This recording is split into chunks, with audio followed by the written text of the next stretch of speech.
Is the pacifier you gave your baby to stop the crying actually stopping them from talking?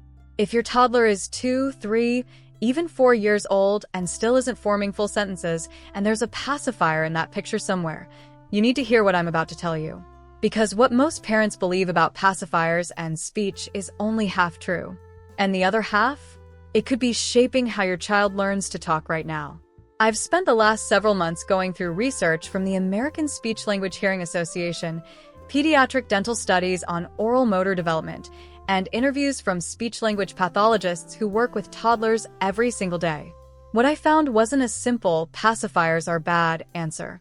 It was something a lot more nuanced, and honestly, a lot more useful for parents like you. Let me tell you about Mia.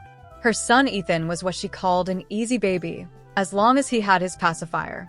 Car rides, nap time, doctor's visits, grocery store meltdowns, that little piece of silicone was Mia's secret weapon. By 18 months, Ethan had it in his mouth almost all day. At his 2-year checkup, the pediatrician asked how many words Ethan used regularly. Mia paused. Maybe 10, maybe fewer. Other toddlers his age were stringing together short phrases. Ethan mostly pointed and grunted. Mia felt the panic every parent knows. That quiet fear of, did I do something wrong? Myth number 1. Pacifiers directly cause speech delays. Here's the first thing to clear up. Pacifiers do not directly cause speech delays. There's no study that says sucking on a pacifier damages the language centers of the brain. Speech delay is almost always caused by a mix of factors: how much a child is spoken to, how much back and forth interaction they get, hearing health, and yes, sometimes oral motor development. But, and this is the part most parenting videos skip, the pacifier's real impact isn't neurological. It's behavioral. Research from pediatric speech pathologists points to something called opportunity cost. Every minute a toddler's mouth is occupied by a pacifier is a minute they're not babbling, not practicing sounds, not experimenting with the mouth movements that build toward real words. Think of it like this. A toddler's mouth is basically a gym for speech muscles. The tongue, lips, and jaw need thousands of small repetitions to get strong and coordinated enough for clear words. A pacifier, especially when it's in almost constantly, is like putting a hand over the weights before the workout even starts. And here's where it gets more specific than most people realize, because it's not just whether your child uses a pacifier, it's when. Stay with me, because the next part changed how Mia handled Ethan's entire day. Myth number 2. As long as I take it away eventually, timing doesn't matter. Most parents assume that as long as the pacifier is gone by preschool, they're in the clear. But speech-language research points to specific windows that matter more than others. From birth to about 6 months, pacifier use is considered low risk and can even support healthy sucking reflexes and soothing. But between 12 and 18 months, right when babbling turns into first words and toddlers start experimenting with consonant sounds like B, D, and M, constant pacifier use during waking hours is where the real friction happens. This is the window where the mouth needs to be free to explore sound.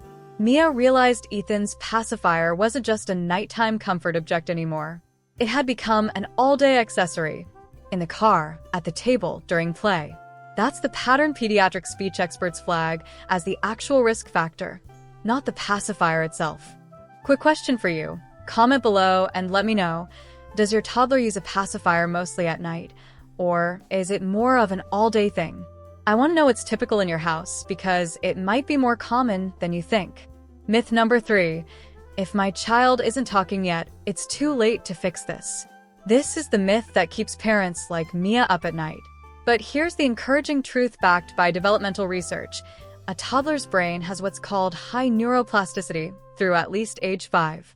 That means the window to build strong speech habits isn't closing, it's wide open. Reducing pacifier use, even starting today, can lead to noticeable improvement within weeks, not months. The science-backed solution. Actionable steps. So here's exactly what to do, step by step. Step 1. Restrict pacifier use to sleep times only, naps and bedtime. This alone removes the biggest chunk of lost practice time during the day. Step 2. Replace the pacifier moment with a talking moment. When your toddler reaches for it out of habit, narrate instead. Describe what you're doing, what they're looking at. Ask simple questions even if they can't answer yet. Step 3. Use mouth-active play. Blowing bubbles, drinking from an open cup instead of a spill-proof spout, eating crunchy foods like crackers. These all strengthen the same muscles a pacifier keeps idle. Step 4. If your child is over 18 months and speech still feels behind after a month of these changes, ask your pediatrician for a referral to a speech-language pathologist. Early evaluation is never premature. It's protective. Back to Mia, the resolution. Mia started small. Pacifier only for naps and bedtime. She replaced car rides with narrating everything she saw out the window. Within 3 weeks, Ethan started repeating single words back to her. Car, dog, more. By his next checkup, he had nearly 30 words. Nothing magical happened. She just gave his mouth more room to practice.